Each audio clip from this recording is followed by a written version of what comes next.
Halo, apa kabar? Assalamualaikum warahmatullahi wabarakatuh. Senang sekali saya Hersbun Arif dari Forum News Network bisa menjumpai Anda kembali. Pasti banyak di antara Anda yang mengikuti persidangan kasus dugaan korupsi yang dituduhkan kepada mantan Menteri Perdagangan Thomas Trikasi Lembong atau Tom Lembong. Banyak yang memang terheran-heran dengan apa yang terjadi di pengadilan kemarin karena sampai sekarang ternyata jaksa itu ketika sudah diperintahkan untuk menyerahkan hasil audit BPKP itu masih belum juga diserahkan. Dan yang terbaru terakhir dalam sidang kemarin, para saksi yang justru dihadirkan oleh jaksa itu banyak menguntungkan Thomas Lembong kesaksiannya. Makanya kemudian Thomas Lembong merasa lega karena kata dia ini kebenaran makin terbuka. Tapi sih saya menyarankan kalau memang dia jadi target jangan terlalu lega dulu gitu. Mungkin nantinya tetap aja akan dicari-cari kesalahannya. Tapi mari kita supaya fair ya, tidak kemudian cuman menduga-duga, apalagi kemudian memberikan semacam kecurigaan yang berlebihan. Saya ajak Anda untuk berbincang dengan pakar perhitungan kerugian keuangan negara, Dr. Hamdani. Assalamualaikum, Pak. Waalaikumsalam warahmatullahi wabarakatuh. Sehat Jangan, Mas Tul. ya, jangan lemes dong. Ini puasa memang sudah tinggal berapa hari lagi. Kelihatannya lemes sekali. Oke, banyak. Saya kira kalau kalau kami ini publik hanya menduga-duga. Tapi kalau Anda tentu punya dasar ya untuk menjelaskan apa yang sebenarnya terjadi dalam persidangan Thomas Lembong itu, dan mengapa kemudian jaksa juga sampai sekarang belum menyerahkan hasil auditnya. Padahal hasil audit itu kan penting untuk jadi dasar semacam ya klarifikasi terhadap hal-hal yang dihasilkan oleh audit itu. Baik, Assalamualaikum warahmatullahi wabarakatuh, para netizen Assalamualaikum. semuanya. Alhamdulillah pada suasana Ramadan ini tentunya kita berharap keberkahan ya. Ya, Dan kemudian tentunya apa yang disampaikan oleh Mas Arsum bahwa persidangan Pak Tom Lembong ini tentunya sudah memasuki tahap yang masuk pada pemeriksaan saksi. mhm, Tentu seperti mana apa yang disampaikan oleh kuasa hukum dan juga oleh Tom Lembong sendiri, ya kan proses penahanan beliau sudah cukup lama, jadi ya, berjalan dari tanggal 29 Oktober itu sampai ke persidangan itu 4 bulan. mhm, Jadi masa sih yang namanya laporan audit BPK, BPKP ya ya, sampai sekarang laporan audit BPKP mengenai penghitungan kerugian keuangan negara atas dugaan importasi gula itu sampai sekarang itu belum dia terima juga. mhm, Nah, itu yang tentunya yang menjadi yang disampaikan juga oleh kuasa hukum. Nah, atas dasar itu eh, ketua hakim ketua sudah memerintahkan mhm, ya, untuk segera menyerahkan kepada hakim dan juga kepada terdakwa dan penasihat hukum. Itu sudah sampaikan.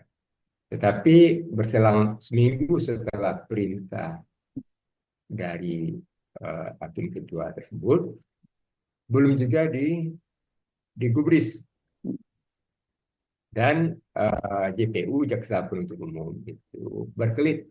mhm, Nanti akan diserahkan bersamaan ya, dengan kesaksian dari dihadirkan auditor ya. kesaksian dari auditor BPKP. Mhm, mhm. Ini yang tentunya menjadi apa kita kalau audit itu nggak perlu dijelas-jelaskan, dia sudah jelas sendirinya dengan laporan. Oh gitu ya. Jadi Ya, dia bukan bukti kesaksian. Jadi yang jadi patokan itu adalah laporan audit itu. mhm, Orang bisa menguji di situ. ya, Tidak perlu ditambah-tambah penjelasan-penjelasan, keterangan-keterangan, mhm, karena semua yang mengikat itu bukan keterangan-keterangan daripada auditor itu, mhm, tapi mhm, apa yang ditulis, yang dituangkan mhm, di mhm. dalam laporan audit Itu hitungan kerugian dokumen hukum itu ya, negara. bisa disebut gitu ya Pak Hamdani ya. Ya, Dokumen hukum ya audit itu ya. ya dokumen hukum dan yang namanya apa tadi dia bukti dokumen bukti surat Mhm, dan itu apa adanya di dalam mhm, eh, laporan atau dalam hasil audit perhitungan kerugian keuangan negara tanpa perlu penjelasan-penjelasan tambahan lagi. Karena yang Mhm. mengikat itu apa yang dituangkan pernyataan auditor itu. Jadi Ya, ya. pernyataan auditor itu terhadap bagaimana kerugian keuangan negara Hmm. yang disangkakan di dalamnya. Hmm. Namun dan itu juga kalau kita kembali kepada KUHP ya, KUHP itu di pasal 51 itu mengharuskan ya Hmm. si terdakwa itu tersangka saja Hmm. itu sudah dijelaskan dia, Ya. dijelaskan Ah, sejelas-jelasnya dalam ya, bahasa yang dia mengerti. ya. Kalau dia salah apa salahnya? Oh dia Hmm. salah membuktikan kerugian negara, itu berapa dia perbuatan dia berbuat. Itu dijelaskan bukan nanti, tapi Ya, sebab dia dalam mau ditetapkan tersangka itu sudah dijelaskan. ya. Itu menurut apa tadi uap tadi. Jadi Jadi memang kalau dalam kasus Tom eh, Lembong ini jadikan tersangka dulu, baru kemudian dilakukan audit gitu ya. Dan auditnya kalau tidak melihat seperti dari surat dakwaan, jadi kita begini, Hmm. kita bisa melihat apapun di dalam surat dakwaan dan surat dakwaan itu, surat dakwaan jaksa penuntut umum itu disampaikan dalam pengadilan yang terbuka untuk umum. Ya. Hmm. Nah, itu kan kelihatan ya Hmm. bahwa pada waktu ketika ditetapkan sebagai tersangka dan ditahan Mhm. tanggal 29 Oktober Hmm. 2024 Hmm. ya itu memang diakui sudah ada bukti formal berupa laporan audit ataupun dalam bentuk ada hasil audit. Hmm.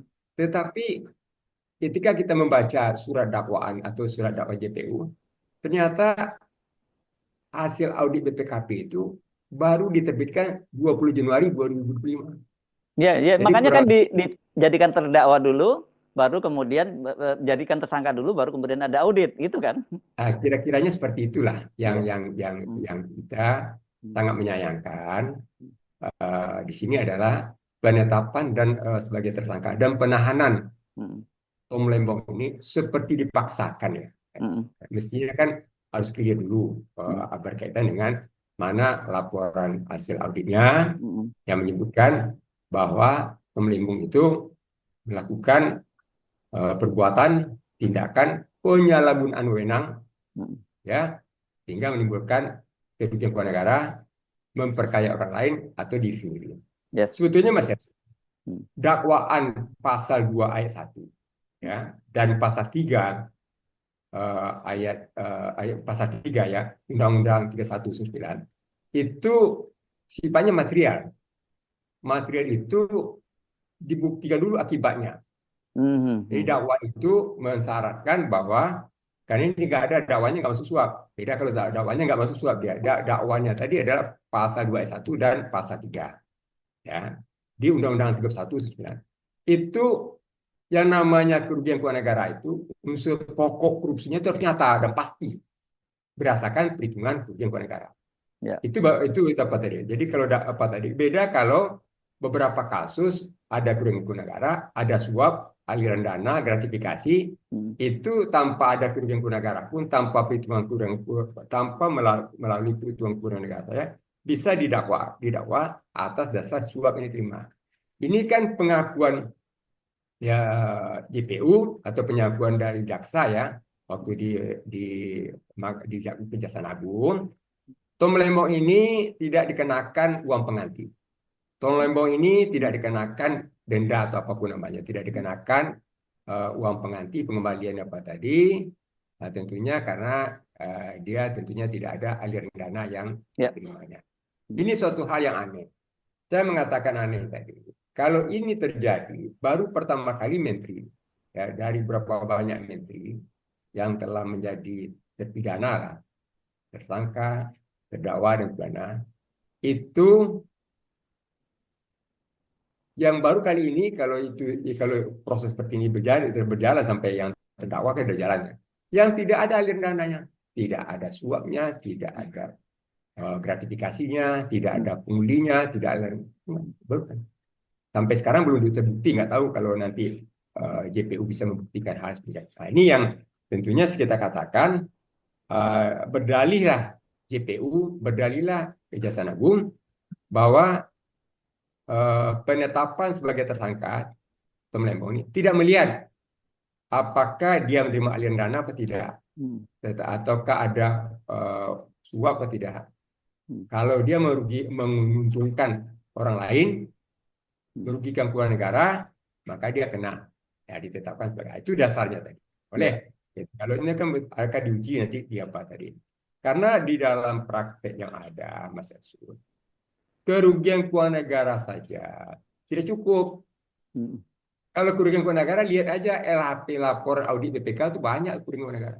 Hmm. Tetapi pejabat yang disangkakan melakukan kerugian keuangan negara itu nggak dipidana karena dia sifatnya adalah maladministrasi Hmm. atau kategorinya adalah tuntutan ganti rugi ataupun tuntutan perdata.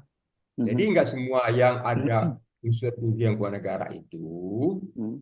itu harus berujung pada pidana. Makanya ada dua penyelesaiannya. Apakah ini karena melihat atau menilai apakah perbuatan melakukan itu nggak mudah, karena itu dengan sengaja.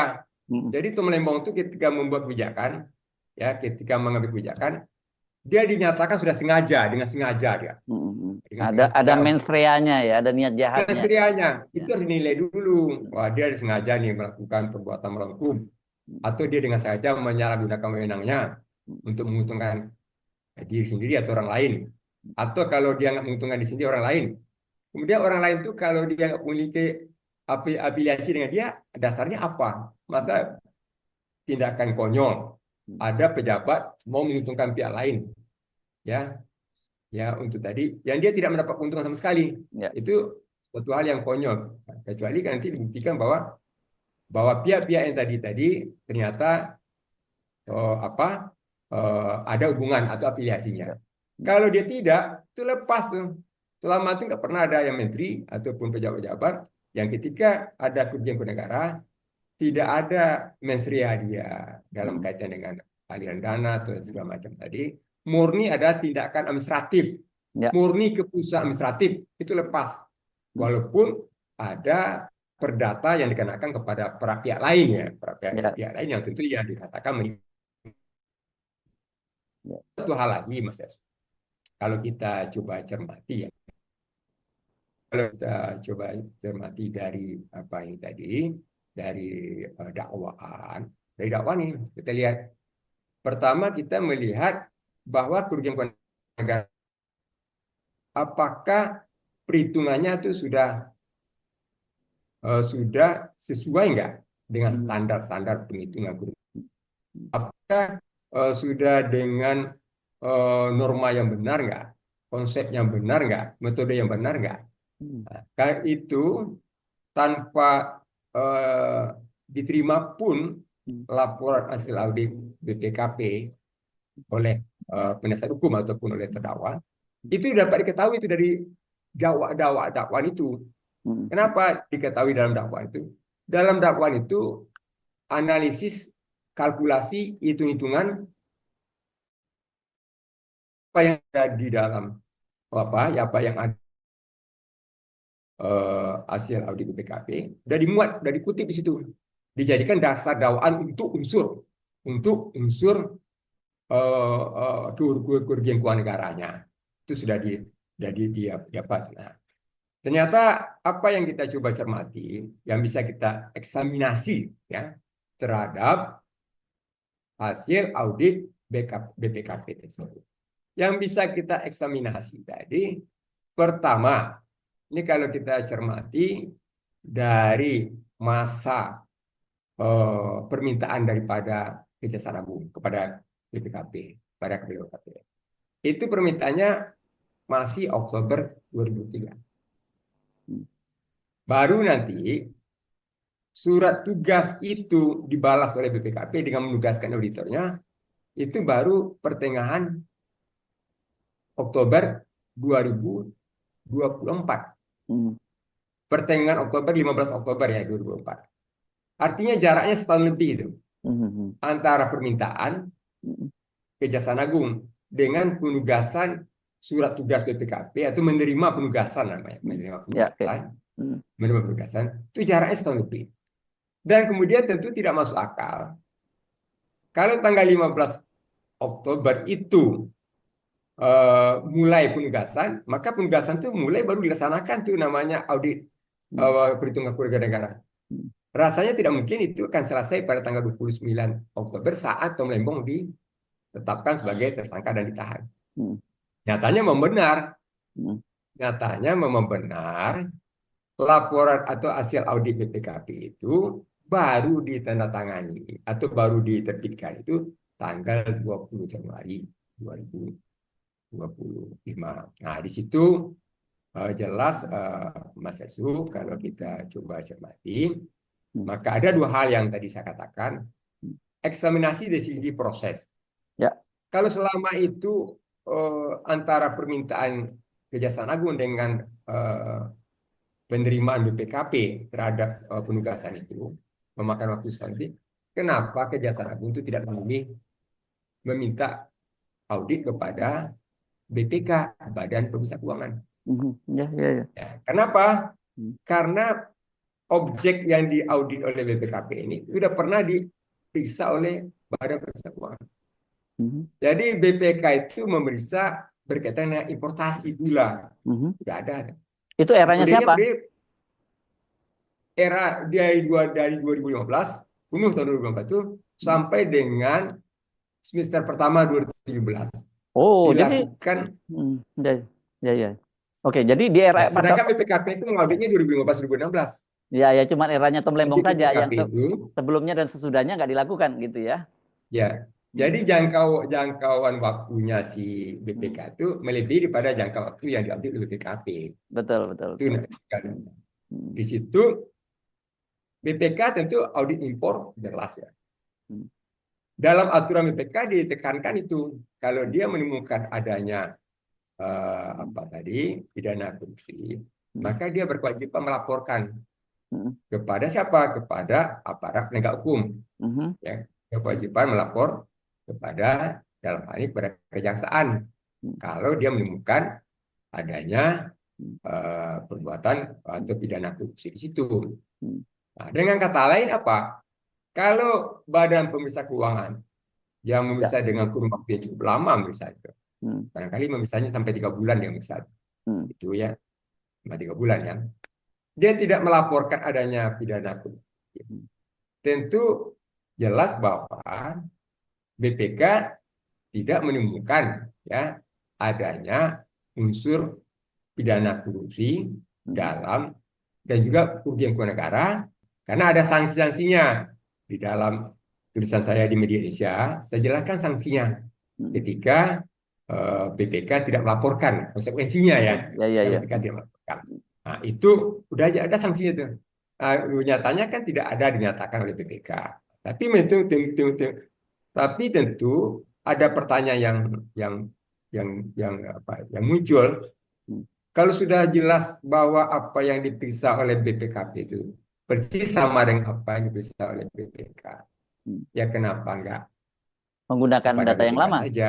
DPK begitu ya. Ya, Hmm. karena BPK juga berkewajiban mengklarifikasi. Hmm. Kalau ketika waktu yang pertama itu dia tidak menemukan kerugian negara, sekarang Hmm. dikatakan oleh BPKP ada Kejaksaan kerugian Agung negara. atau BPKP ada apa tadi, Hmm. tentu BPK berkewajiban mengklarifikasi sesuai dengan kewajiban. Maka BPK akan menyangga atau akan mengklarifikasi itu Ya, sesuai ya. dengan apa dia kan. Hmm. Hmm. Nah, apakah ada persoalan karena hasil audit BPK itu tidak ada membunyikan adanya korupsi, tidak ada membunyikan ada kerugian negara, akhirnya Kejaksaan Agung memilih untuk kepada BPKP. Kita Ah, walau salah kita nggak tahu ya ya, ya, bagaimana ya. kan, karena kalau secara etikanya, etika ini Mas Yusuf, Hmm. tentu yang BPK pertama pertimbangannya dia itu adalah memiliki kewenangan konstitusi. Kedua, objek itu di audit BPK. Hmm. Yang sehari-hari di audit BPK. Kementerian itu kan tiap hari di audit BPK, itu sepanjang tahun dia di audit. Ya, ya, ya. Nah, mestinya kalau kalau melihat dari situ, beranjak dari situ, nah itu ya. Karena ini tentu timbul pertanyaan kenapa apa tadi Kejaksaan Agung lebih memilih kepada BPKP. Ya, ya, ya. Oke, sebentar, Kemudian, berhenti di situ sebentar, Pak. Ini karena banyak buat pemirsa kita dan saya sendiri mungkin perlu diberi pemahaman tentang Apa sih bedanya antara BPK dan BPKP gitu? Karena kecenderungannya kalau saya lihat dalam banyak kasus belakangan ini kejaksaan menggunakan audit yang dilakukan oleh BPKP. Contohnya seperti misalnya timah dan sebagainya itu menggunakan bukan menggunakan BPK gitu. Ya, baik Mas Yasun. Hmm. Kita harus lihat dulu Mas Yasun, bahwa audit kerugian keuangan negara itu atau audit perhitungan kerugian negara itu bagian yang tidak terpisah dari audit keuangan negara. Oke. Dia diatur di dalam Undang-Undang Nomor 15 Tahun 2004. Mhm. Ya, Undang-Undang 15 Tahun 2004 itu mengatur tentang adalah pemeriksaan, ya, Hmm. pemeriksaan pengelolaan dan tanggung jawab keuangan negara. Ya. Satu. Di situ tentu disebutkan bahwa dalam Undang-Undang Nomor 15 Tahun 2004 itu semuanya disebutkan adalah kewenangan daripada BPK Oh, berkaitan BPK. dengan Hmm. audit kerugian keuangan negara itu kewenangan Nah, BPK. kalau Kemudian BPKP, ya, kalau BPKP, kalau BPKP itu berkaitan dengan audit itu, termasuk audit kerugian keuangan negara, itu adalah tugasnya diberikan dalam Perpres BPKP-nya. hmm. Dan kemudian Kejaksaan Agung itu juga memiliki kerjasama MOU Hmm. dengan BPK. Buktinya yang namanya audit berkaitan jasa apa tadi asuransi Jiwasraya Hmm. dan Asabri itu kan diserahkan kepada BPK ya. Ya. Jadi itu mungkin yang jadi itu dari aspek proses Mas Hersi, ya. Jadi perhitungan kerugian negara dalam konstruksi perhitungannya BPKP ini Hmm. itu sebesar 578 Ya. itu terdiri atas, ya, Hmm. terdiri atas pertama 383 miliar. Hmm. Ya. 383 miliar itu adalah perbedaan atau selisih Hmm. BA masuk dan pajak impor atas gula kristal putih Ya. dibandingkan dengan bea masuk dan pajak impor dari gula kristal mentah. Hmm. Nah, pertanyaannya tentunya yang diimpor sekarang itu apa? Bukan gula putih, tapi gula kristal mentah. Hmm. Sehingga tentunya tidak logis dan tidak masuk akal dan tentu metodenya salah kalau perbedaan itu dijadikan dasar kerugian keuangan negara. Tidak Hmm. bisa kerugian keuangan negara itu dasarnya asumsi. Tidak bisa berdasarkan potensi. Karena itu sudah dibatalkan tahun 2016 itu. Yang menyatakan, putusan MK nomor 25 tahun 2016, menyatakan perhitungan kerugian negara itu harus nyata dan pasti. Hmm. Jadi nyata betul nyata, pasti betul. Sebagai akibat apakah perbuatan melawan hukum dan lain-lain. Jadi nyata dan pasti. Nggak bisa potensi. Jadi nggak ada lagi kata-kata dapat, makanya dari nyata dan pasti. Itu salah. Yang berikutnya lagi Mas Yasun. Nah, kemudian yang ilegal, legal dari impor. Keputusan eh, Pak Tom Lembong mengizinkan impor tadi itu legal.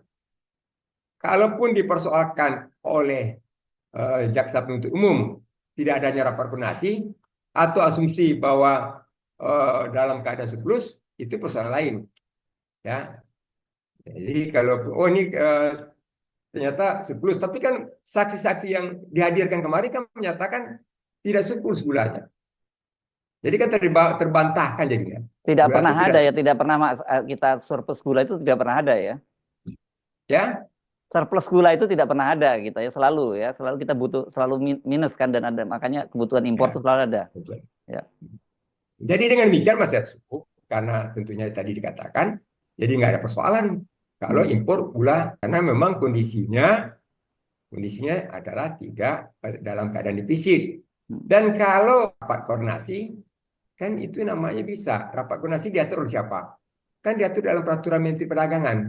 Hmm. Kalau tidak ada rapat koordinasi kan dia tidak mengikuti semua aturan dia yang dibuat, kan tidak serta-merta itu dikatakan perbuatan hukum. Nggak semudah itu mensangkakan orang dengan perbuatan hukum. Walaupun ada peraturannya dengan pertimbangan-pertimbangan emergensi, dengan pertimbangan diskresi, Hmm. bisa saja dia nggak laksanakan itu. Yang Ya. namanya katakanlah rapat koordinasi. Itu nanti, dan itu sebetulnya ranahnya bukan ranah Undang-Undang Tipikor lagi. Itu ranahnya itu Mas Heru, itu Undang-Undang 30 tahun 2015 tentang administrasi pemerintahan. Itu judicial. Berikutnya lagi Mas Heru, kerugian berikutnya lagi adalah itu sebesar 194 miliar. Apa yang dijadikan dasar oleh BPKP? Adanya kemahalan dari PT PPI ini, ya PT PPI itu membeli gula. Nah, jadi ini dikatakan membeli gula. Nah, itu kan. Jadi kan BUMN-nya kan PT PPI ini nih. Nah, jadi dia apa dikatakan membeli gula itu mestinya seharga 8.900 sesuai dengan harga pokok petani.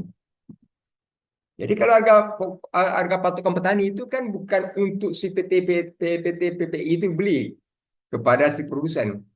Itu produsen beli kepada petani. Kalau dia dikonversi dalam bentuk gula hitam putih, harga per kilonya adalah 8.900. Jadi siapa yang beli? Produsen gula. Kan dia olah nanti. Tapi itu adalah harga patokan petani itu harga terendah. Di dalam analisis saya sampaikan tadi, artinya tidak boleh produsen gula itu membeli kepada petani pabrikan tadi di bawah harga itu. Kalau betul di atas itu boleh di atas. Boleh di atas. Artinya produsen bisa saja. Kemudian harus kita ketahui juga, produsen gula itu kan menjual kepada PT PPI. Nah, menjual kepada PT PPI. Kalau dia menjual kepada PT PPI, tentu dengan sendirinya, ya PT Perdagangan Indonesia ya, perusahaan Perdagangan Indonesia ya, PT PPI ya. Jadi BUMN itu gabungan daripada yang niaga-niaga dulu ya, namanya sekarang adalah PT Perusahaan Perdagangan Indonesia. PT PPI itu beli kepada produsen. Yang importir tadi kan juga produsen gula dia. Tentu dia beli harga berapa? 9.900. Nah, dijadikanlah selisih 1.000 tadi merupakan kemahalan harga dan itu dinyatakan kerugian negara. Itu kan tentu tidak bisa seperti itu. Kenapa? Pertama, produsen itu beli gula kalau dia beli kepada petani minimal dia harus keluarkan 8.900. Artinya bisa saja 9.000, bisa juga 9.200. Kemudian dia punya keuntungan lagi. Berarti dari harga beli kepada petani ditambah lagi keuntungan karena dia melakukan tambahan kos lagi kan, kos daripada pengolahan kan. Jadi dengan demikian Mas Efsu nggak tepat angka 1.000 per kilo tadi membandingkan harga beli PT PPI itu harga beli PT PPI kepada produsen gula yang 9.900 dikurangkan dengan harga patokan petani yang 8.900. Itu nggak tepat. Nah, kita nggak bicara yang tepatnya berapa. Yang jelas bahwa di dalam perhitungan kerugian keuangan negara ini Mas Heru, kalau angka-angkanya itu salah, ya artinya dia tidak memiliki kekuatan hukum yang mengikat kalau angkanya salah. Jadi tadi kan sudah dijelaskan 578 itu yang 578 miliar itu 383 tadi yang BA masuk dan pajak impor itu nggak bisa diakui itu sebagai kerugian negara. Kemudian yang namanya selisih harga, kemahalan harga tadi yang 194 itu juga nggak bisa diakui. Nggak ada istilahnya hitung ulang lagi, nggak ada istilahnya. Karena kan angkanya dari sodorkan angkanya dalam dakwaan. Yang jelas kalau berdasarkan putusan MK nomor 25 tadi, tentunya tidak mencerminkan kerugian keuangan negara yang nyata dan pasti. Artinya tidak mencerminkan actual loss.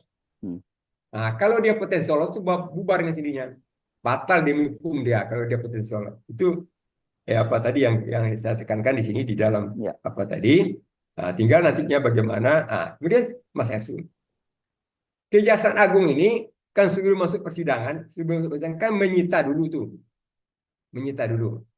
Dalam press conference yang disampaikan oleh Direktur Penyidikan Pak Abdul Qadir, itu dikatakan yang 565 yang disita tadi merupakan pengembalian dari terdakwa. Itu kan terbalik namanya. Pengembalian itu baru dilakukan kalau udah nyata hitungannya. Kalau kerugian negara itu udah pasti dan nyata sebagai akibat perbuatan melawan hukum tadi, baru ada pengembalian. Nah, itu kan nggak bisa dikatakan. Nah, sekarang sudah disita ya 505. Mungkin yang ingin dipesan dan disampaikan, ini buktinya kan sudah ada buktinya tuh penyitaan. Nah, ini jadi barang bukti lah penyitaan tadi. Ya, Nggak ya. bisa dikatakan demikian. Kenapa di Mas Hersun? Harus ingat tuh dalam kuap tadi, penyitaan itu objek pra peradilan. Jadi Oh. penyitaan itu objek pra peradilan. Kalau 9 terdakwa ini masih tersangka ya, belum terawal, Hmm. belum diajukan ke pengadilan. Hmm. Kalau 9 orang, 9 perusahaan importir tadi, yang 9 itu ditetapkan sebagai tersangka, Hmm. ngajukan ke pra peradilan itu bisa tuh bisa menang tuh. Kenapa Hmm. saya katakan bisa menang Mas Heru? Hmm. Karena tentunya yang dilakukan tidak sesuai dengan ketentuan pasal 29 Undang-Undang 31 tahun 99. Ada aturan di situ bagaimana tidak sampai disita, apalagi dinyatakan ini pengembalian kerugian keuangan negara. Orang namanya kerugian keuangan negaranya belum dibuktikan, kerugian keuangan negaranya belum terbukti, kok bisa ada pengembalian kerugian keuangan negara? Kan itu jadi pertanyaan kita. Jadi kemudian jelas di situ Mas Heru bahwa kemudian perlu juga saya ingatkan juga untuk yang BPKP kan, itu lab hasil audit BPKP itu objek PT UN. Secara bersamaan ya, bisa mengajukan ketika nanti menerima langkah-langkah yang bisa dilakukan oleh Tom Lembong, ketika nantinya Tom Lembong sebagai terdakwa dan juga kuasa hukum menerima hasil audit BPKP, itu bisa secara bersamaan mengajukan apa? Mengajukan PT UN. Oh, Karena oke. di dalam surat edaran Mahkamah Agung nomor 04 tahun 2015 itu merupakan objek PT UN. Ya. Jadi kalau nanti apa tadi tentu ada konsekuensi Kalau sudah apa diserahkan tadi. ya, diserahkan ke hakim dan diserahkan ke terdakwa ya. Ya kalau sudah diserahkan kepada terdakwa, maka itu bisa jadi objek Gugatan di PT apa UN. tadi gugatan di PT UN, bisa digugat Oke. di PT UN. Tentu Ya. ada konsekuensi Hmm. bagi BPKP manakala nanti kalah di PT UN. Ya. Jadi kalau itu nanti bisa jadi dua kali, bisa jadi berpotensi kalah dua kali, kalah Yes. di pengadilan Hmm. tipikor, bisa juga kalah di apa di PT UN. Nah itu tentu Yes. Ya. karena gini Mas Yasu, saya perlu sampaikan tadi bagaimana konsekuensinya. Pertama harus kita katakan bahwa Mahkamah Agung itu membuat edaran bahwa di sini katakan hanya BPK yang memiliki kewenangan menyatakan kerugian keluarga negara. Ya. Oke. Faktanya BPK tidak menyatakan. Hmm. Jadi hanya BPK yang memiliki kewenangan konstitusional. Jadi memang kalau kita perhatikan di situ tadi BPK BPKP itu hanya bisa melakukan audit saja.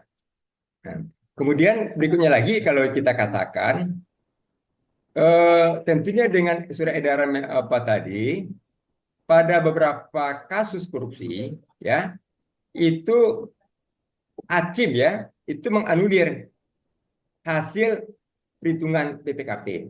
Salah satu saya bisa contohkan itu adalah pada kasus korupsi Kemenkominfo dengan terdakwa Juni Plate dan kawan-kawan. Waktu itu kan dinyatakan kerugian negaranya 8 triliun 30 miliar. Ya.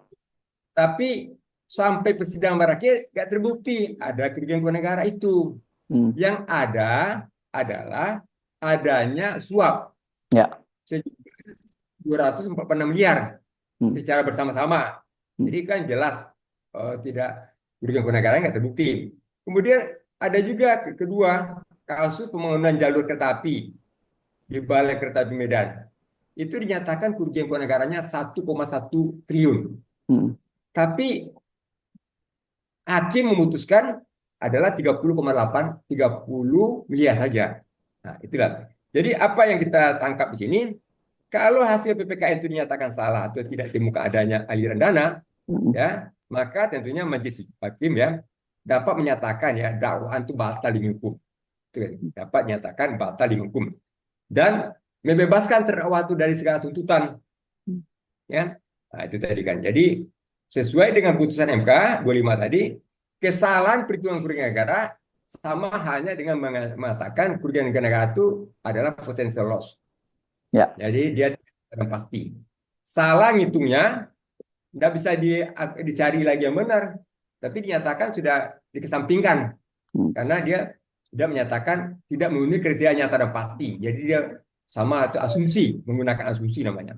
Nah, itu Ya. yang barangkali demikian Mas Hersu. Jadi tentunya menarik sekali persidangan ini tadi. Hmm. Kalaupun nantinya ada pun kerugian negara, walaupun saya yakin tidak ada kerugian negaranya, Hmm. masih menjadi pertanyaannya, tidak ada perbuatan melawan hukum dilakukan oleh Tom Lembah di dalam. Jadi ini jaksa kelihatannya akan makin kesulitan ya untuk membuktikan kesalahan Tom Lembong dalam situasi semacam ini ya. Saksi yang dihadirkan biasanya saksi kejaksaan itu dari yang dihadirkan kejaksaan itu Mas Ensu, itu saksi yang memberatkan. Nah, Jadi ini dinyatakan malah enggak. dia malah mendukung apa yang Iya. dilakukan Telembong, Iya. mengakui apa yang dilakukan Telembong itu tidak ada rekayasa Iya. dan Telembong itu tidak otoriter ataupun Hmm. juga bagaimana kan. Hmm. Proses dilaksanakan secara sesuai dengan proses bisnis yang lazim di Kementerian Yes. Perdagangan. Nggak Ya. ada yang apa tadi kan. Itu dari saksi-saksi yang dihadirkan dari Kementerian Perdagangan. Bukan Ya. memberatkan, malah meringankan jadi. Malah meringankan ya. Oke. Baik, Pak Hamdani, ahli perhitungan kerugian keuangan negara dari Universitas Andalas Padang ya. Sampai ketemu lagi. Assalamualaikum warahmatullahi wabarakatuh. Salam warahmatullahi wabarakatuh.